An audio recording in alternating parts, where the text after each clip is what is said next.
What's up, guys? In this video, we are going to be looking at the iZotope Ozone 9 low-end focus.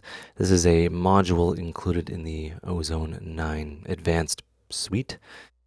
And what it essentially is it is it's a low-end processor. It's doing a bunch of things, but what it's actually, it's controlling the dynamics and the low-end, I guess, spectral energy of, the low end between the range of 20 to 300.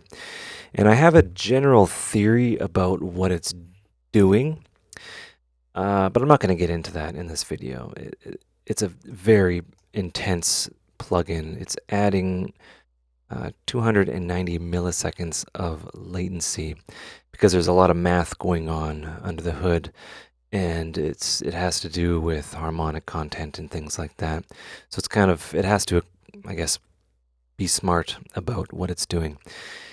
It's not necessarily a bass booster, but it will kind of tighten the low end and clean up, I guess, harmonics that would attribute to muddiness, and it will make your tracks sound neat.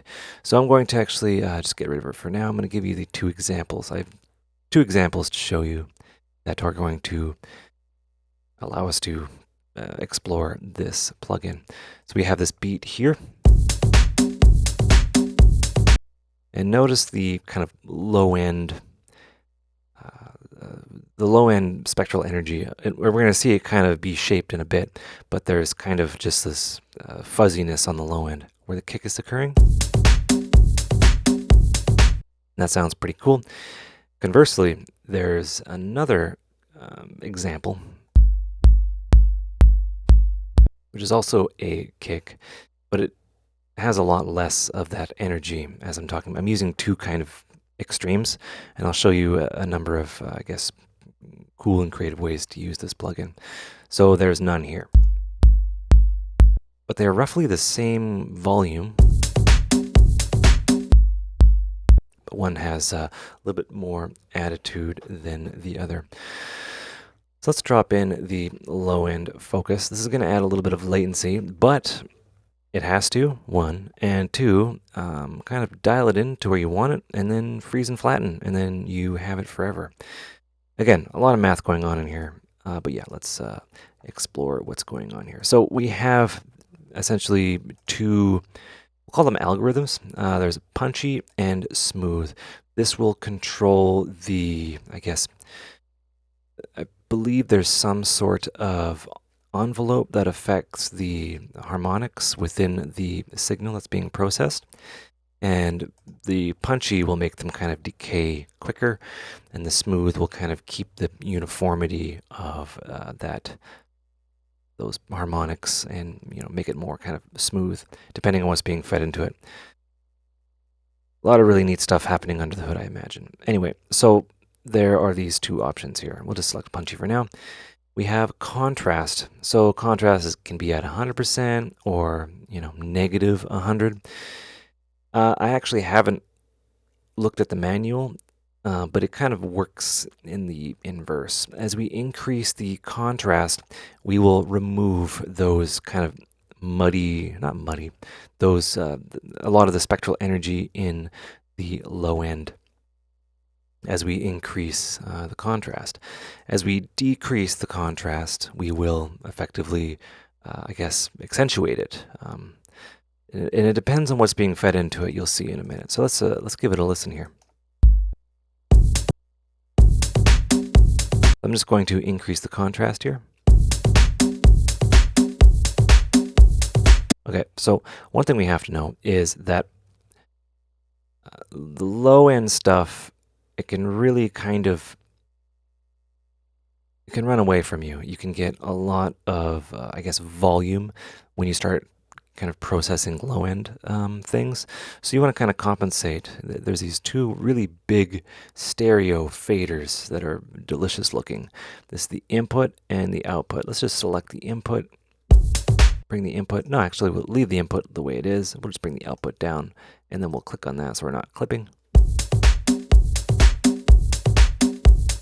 We could do a gain match, but I'll just leave that off. I like to do things manually sometimes.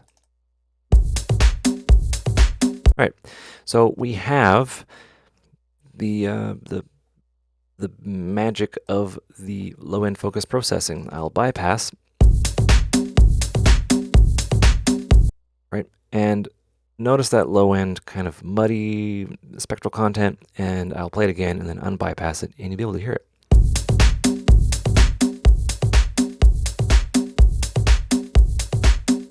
Right, we're effectively removing it. We can kind of see the content here. You'll notice that it's kind of going above the cutoff point. We're getting some kind of removal of those.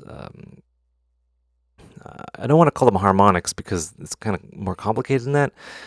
We'll just say spectral energy. We can see it being removed above this point. So it's not everything happening within this frequency band between 20 and 250, all the way up to 300 if we want. It's going beyond that. So it's doing some math to kind of go beyond that limit there. We'll hit listen, and that's effectively what it's removing, which is more than filtering, it's something else. And it really kind of cleans it up. Smooth will give you, I guess, less tighter low end, but it will be, I guess, a little bit more natural. It really depends on the source material.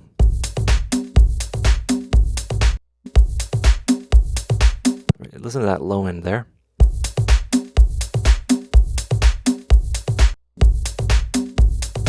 Right, we get a bunch of different things there, and these two algorithms they depend on kind of what's going on and the complexity of the low end and how chaotic it is. So this gain here is not gain overall. It is essentially the low end processing. And you'll notice that as we bring the gain down, let's just bring that back up, punchy. We bring the gain down, like the volume above, as things that aren't being processed are not being affected by the gain. So the gain is really useful as we start kind of affecting the spectral content of this audio. We might want to play around with the gain a bit to kind of make up the gain. We can go, 6 dB or negative 6 dB. This is just to kind of maintain the balance depending on what's being fed into it.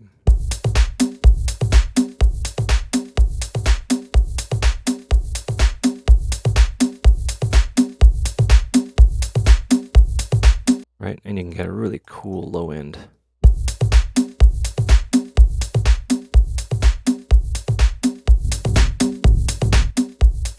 Right, it gets a little bit more tighter, and it can actually kind of clean up that mix a little bit, depending on what's going on. So that was just an extreme example, and I tend to, do extremes.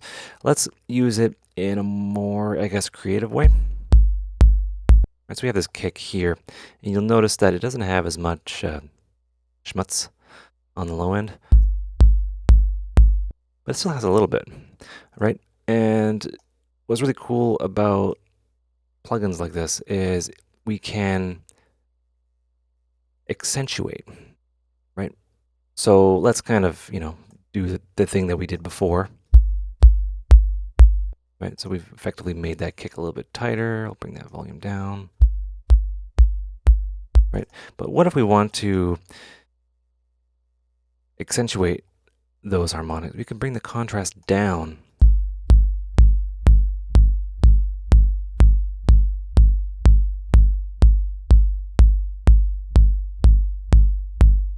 As an extreme example, that'll really, give your kicks some attitude if you want them to have a bit of attitude. And maybe the smooth would be a little bit more appropriate for this kind of material.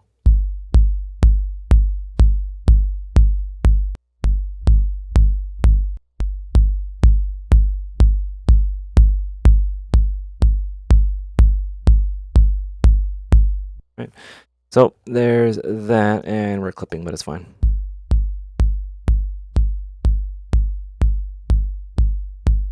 And we we can boost the harmonics or spectral content as we see fit. Oh, yeah, adjust the amount of makeup gain applied to the action region.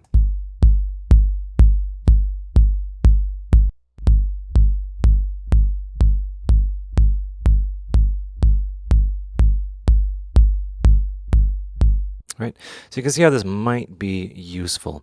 I would use it kind of sparingly because, you know, as you move along and process it more, the spectral energy will become more apparent if you're using this as a sound design tool. But there are no rules, so you have this and do all sorts of fun stuff with that. We can also adjust the band that is being acted upon, just to kind of spare the low end.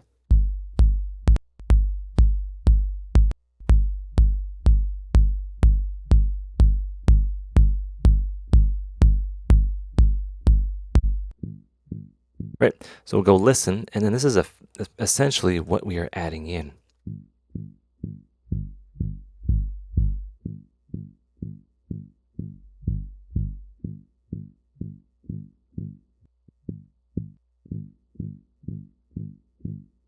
Right, so yeah, let's get into one creative workflow that you could do. I'll just just duplicate that and get rid of those. And then what we have here is we have the a duplicate of that track there, and I'm going to freeze. Then I'm going to flatten.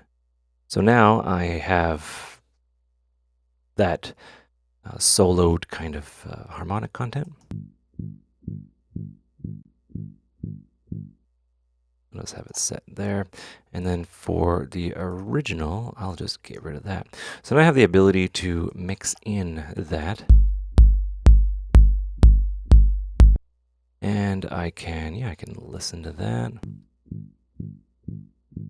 Right? Basically isolated mathematically the attitude part of the kick. And yeah, let's we can get into adding in these modules and doing some exciting, make it more exciting. Right, see how useful this is? And this is this is what these were meant to do. These are separate for a reason. We're not loading in instances of Ozone 9. We're using these modules. We want them separate, and we kind of have them separate. And that's very cool, right?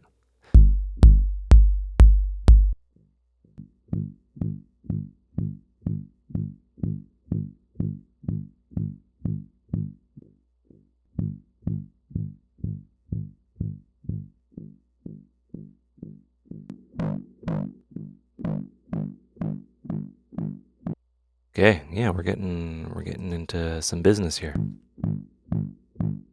We got multi-band stuff going on there, and all sorts of stuff. Yeah, let's just add a compressor. Like we can just go on and on and on here.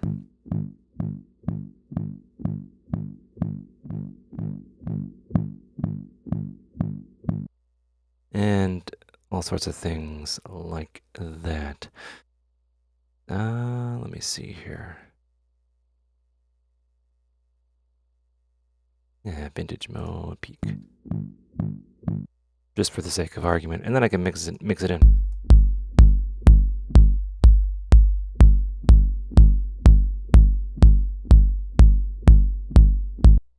Right, and that might not be.